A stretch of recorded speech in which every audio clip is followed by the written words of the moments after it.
तो स्टूडेंट्स अब करेंगे क्वेश्चन नंबर 15 को सॉल्व। क्या है, रीड करेंगे इस क्वेश्चन को। अच्छा क्वेश्चन है, थोड़ा आप भी ध्यान देना इस क्वेश्चन के ऊपर। A state highway leads to the foot of a tower. हाँ, मतलब ये मान लो एक रफ फिगर बना रहा हूँ, कोई एक स्टेट हाईवे है, ठीक है। ये मान लो हाईवे है, ये कहाँ ले जा रहा है? टावर, यहाँ कोई टावर है, ठीक है, टावर के फुट की ओर, ठीक है। चलो भैया, इतनी बात समझ में आ गई। A man standing at the top of the tower observes a car.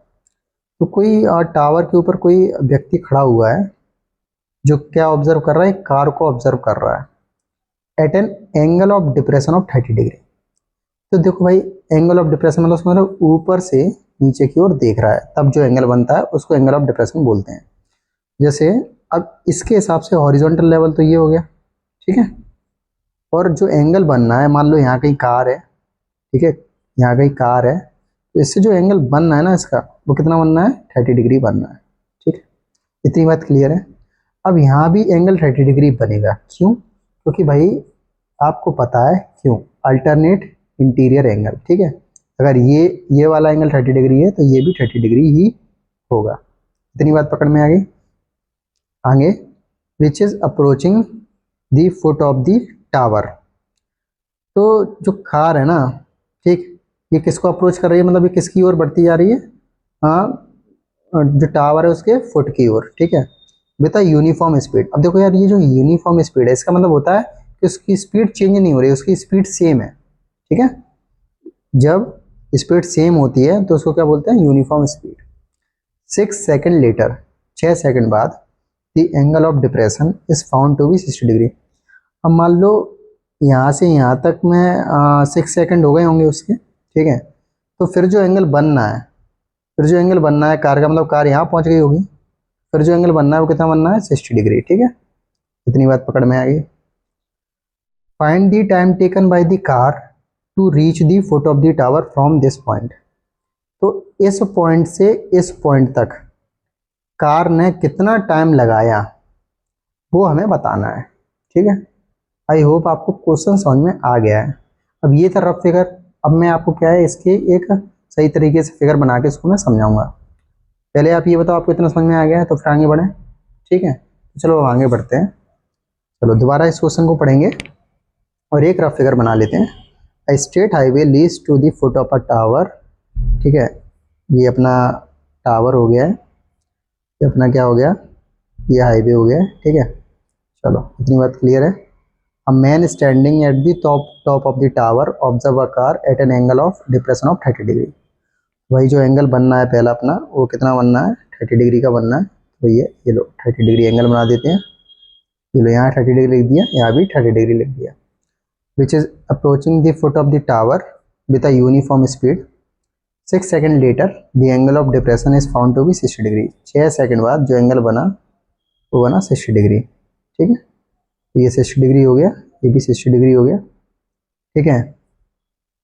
The angle of depression found to be 60 degree. Find the time taken by the car to reach the foot of the tower from this point. Time फाइंड करना है। चलो, इस point का नाम ए, इसका B, ई और Q. चलो अब आगे बात करेंगे। जैसे कि आपने पढ़ा होगा, क्या स्पीड इक्वल टू क्या होता है? डिस्टेंस अपॉन टाइम होता है, ठीक है। स्पीड इक्वल टू क्या होता है? Distance upon time. तो चलो सबसे पहले तो यहाँ मान लेते हैं, let the uniform speed of the car be X, ठीक है।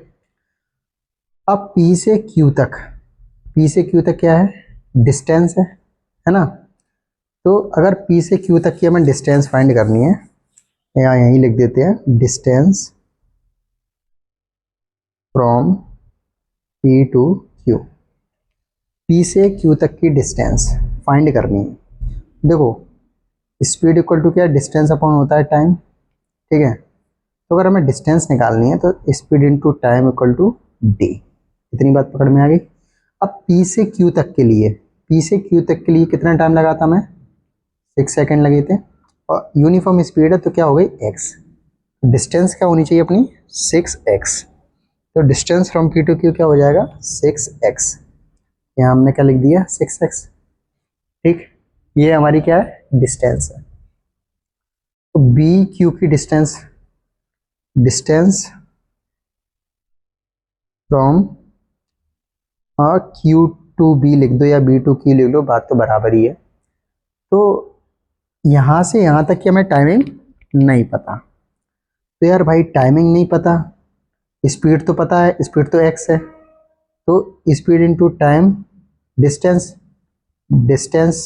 पता नहीं, टाइम को टी लिखा रहने देंगे, एस क्या है, एक्स है अपना, क्योंकि यूनिफॉर्म स्पीड है तो एक्स है। तो हमने यहाँ से यहाँ तक क्या लिख दिया, टी एक्स डिस्टेंस हो गई, तो यहाँ हमने लिख दिया टी एक्स। भाई टाइम पता नहीं तो टी लिखना पड़ेगा ना, टाइम इनटू स्पीड। इतनी बात पकड़ में आ गई आपको। अब ए बी का तो यार कुछ दिया ही नहीं है, यहाँ कोई रोल ही पता नहीं पड़ रहा है कि उसकी कितनी क्या हाइट है, चलो उसको भी छोड़ते हैं, जो भी है। अब आगे करते हैं। तो सबसे पहले जो ट्राइंगल लेंगे वो कौन सा लेंगे, तो ट्राइंगल लेते हैं ए क्यू बी, लिखेंगे in triangle A Q B. अब ए क्यू बी में ये वाले एंगल के हिसाब से ये अपना परपेंडिकुलर, ये अपना बेस। तो परपेंडिकुलर अपॉन बेस किस में होता है, टेन के फॉर्मूले में होता है, तो tan theta equal to perpendicular upon base.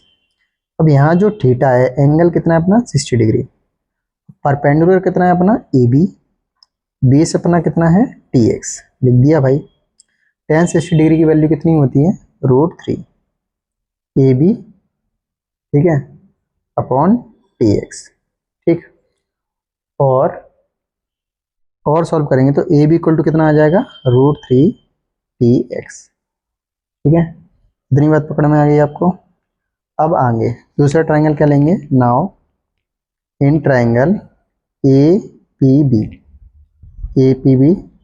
तो इसमें जो एंगल है वो कितना है 30 डिग्री, इसके हिसाब से ये परपेंडिकुलर और ये बेस। तो 10 30 डिग्री, परपेंडिकुलर अपना क्या है ए बी, बेस कितना है अपना बी पी कह दो या पी बी कह दो, उससे कोई फर्क नहीं है, ठीक है। तो क्या है, ए बी तो ए बी रहेगा, बी पी क्या ले सकते हैं 6x प्लस टी एक्स। ये जो बी पी है ना, ये तो क्या P Q plus Q B बनना है, तो P Q plus 6x plus Q B plus T X, ठीक है। 10 30 डिग्री की वैल्यू होती है 1/√3। इतनी बात पकड़ में आ गई। क्रॉस मल्टीप्लाई करेंगे, इसके इसमें करेंगे तो 6x प्लस टी एक्स हो जाएगा, इसके इसमें करेंगे तो √3 ए बी हो जाएगा। इतनी बात पकड़ में आ गई आपको। तो 6x प्लस टी एक्स, इसको ऐसे का ऐसे लिख दिया। अब ए बी की जो वैल्यू है वो कितनी है, √3 टी एक्स, यहाँ √3 ए बी की वैल्यू कितनी है, √3 टी एक्स लिख दिया, ठीक है, √3 टी एक्स।